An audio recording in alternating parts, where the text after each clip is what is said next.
Because there's still no agreement in sight, the EU and Great Britain have agreed to further extend their Brexit talks. However, Prime Minister Johnson believes failure is the most likely option.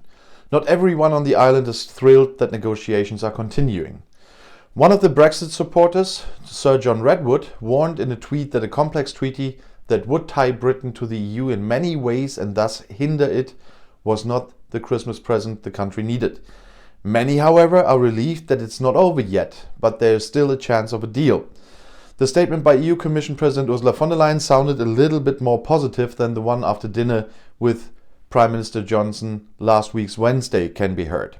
Now it's speculated what that might mean and where there could possibly have been an approximation. Johnson himself, however, dampens expectations. The way things are, and Ursula and I agree, we are still very far apart on some crucial points, said the head of government. But we'll keep talking to see what we can do. Britain will not leave the negotiations, said Johnson. We are expected to go the extra mile. But I have to repeat, the most likely thing is that we will have to adjust to WTO terms. That in turn would mean that there would be no agreement in the end. On Saturday evening, the British government had described the EU's position as unacceptable. Britain's neighbour Ireland, meanwhile, never tires of calling for a deal. Anything else would be a failure of statecraft, Prime Minister Micheál Martin stressed again on the British broadcaster BBC. With all their might, both sides need to focus on continuing to negotiate to get a deal, he said.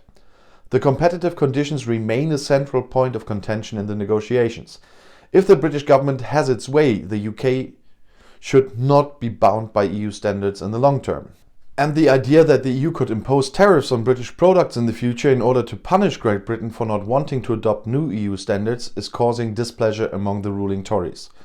The Labour politician and Shadow Economics Minister Ed Miliband doubts the logic of the government. It is apparently ready to accept a no deal including extensive tariffs just to escape an agreement that theoretically provides for tariffs for individual products in the future.